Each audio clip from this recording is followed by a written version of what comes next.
პოზიტივის მხრიდან რეაქცია როგორი ჰქონდათ, რა სulis ეს საერთოდ არხის ცხოვრებაში? მოტივაციას იძლევა ალბათ გაცილებით მეც. ჩვენ ხედავთ ხოლმე, როდესაც ოპოზიციური მედიის წარმომადგენლებს რაღაცა ჯილდოებს გადაცემა ხოლმე. Რაღაცა ევროკავშირის გრანტს და ასე შემდეგ, რომ რაღაცა წარჩინებული ჟურნალისტიკისთვის და დეზინფორმაციის მეტი ამ ადამიანებს არაფერი უკეთებია თუ ხედავთ ზუსტად რის გამო დააჯილდოვეს.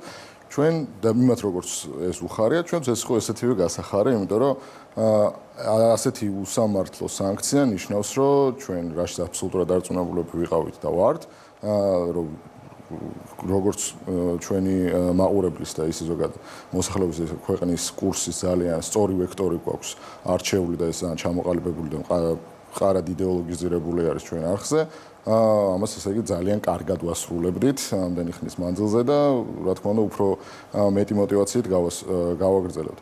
უბრალოდ ანუ ჩვენთან გვესაუბრებიან დეპოლარიზაციაზე, ხო? დეპოლარიზაცია არის ერთ-ერთი მოთხოვნაც კი, რის შესრულებაც არის აუცილებელი, რომ ეს ევროკავშირის კარი გამოჩნდეს ჩვენთვის დასანახ მდგომარეობაში. ამასთან ეს დეპოლარიზაცია არის მარტო ჩვენი გასაკეთებელი. მეორე მხარეს არ ეუბნებიან, რომ დეპოლარიზაციის აღმოფხვრაში უნდა იზრუნოს.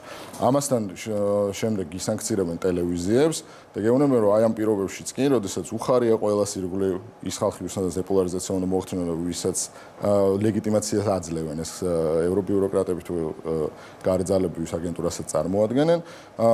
ჩვენ რო ხედავთ ამ ყიჟინას, ესეც უნდა იყოს იმის წინაპირობა, რომ აი მაინც ჩვენ ამაზე უნდა იყოს მოუთმენი და აი გავაგრძელოთ დეპოლარიზაციის დასრულება. დებატების თქვენ არხზე ხო ამის წინაპირობა იყო ერთ-ერთი, რომ აი მოდით იქნებ დიალოგის რეჟიმი შედგეს და დეპოლარიზაცია სხვა რამ უნდა გამოიწვიოს, ხო? უნდა დაждდეს რაღაცა ორი განსხვავებული შეხედულების მქონე მხარე, ერთმანეთს ელაპარაკოს და მივიდეს რაღაცა გონივრულ გადაწყვეტაზე, ლოგიკურ გადაწყვეტაზე.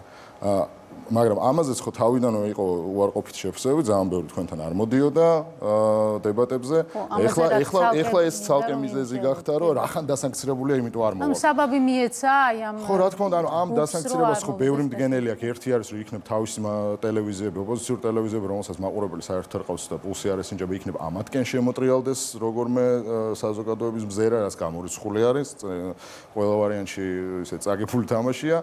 მეორე არის ის, რომ იქნებ ამით ისე გაურთულოთ ცხოვრება პოზიტივის ან იმედს და თქვენი პირთაც ვთქვი, ალბათ ჩვენთან ერთად თქვენც იდეოლოგიზირებული ტელევიზია ხართ და მყარი იდეოლოგია გაგაჩნიათ. იქნებ შიგნით შეუქმნათ პრობლემები, იქნებ ამ ოპერირების პრობლემები შეუქმნათ. და მესამე რაც ალბათ ყველაზე მნიშვნელოვანი არის, რომ მიეწებოს ამათ იარლიყი.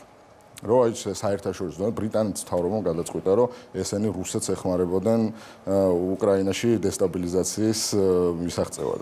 ხო ვიცით რა მხელა აბსურდზე არის აქ საუბარი, როგორ შეიძლება საქართველოში არსებულმა ტელევიზიამ უკრაინაში გამოიწვიოს დესტაბილიზაცია, როდესაც იმ ქვეყანაში არ ტრანსლებს, იმენაზე არ ტრანსლებს და ნუ ერთ სიუჟეტს ვერ ნახავენ, ხო? ან რაღაცა ერთ მონოლოგს, სადაც შეიძლება თქვა, რომ აი ამის მერე შესაძლოა მართლა რაღაცა სტაბილიზაციის ხელყოფა მომხდარიყო უკრაინაში. რადგან სიხარულის ყიჟინა ახსენეთ, ცოტა სახე ხო არ დაკარგეს ამ პროცესში რაღაც. მე არ ვიცი საერთოდ როდის ჰქონდათ შეძენილი სახის დაკარგვა დიდი ხანია ჩვენ სახეს ეკო აქ.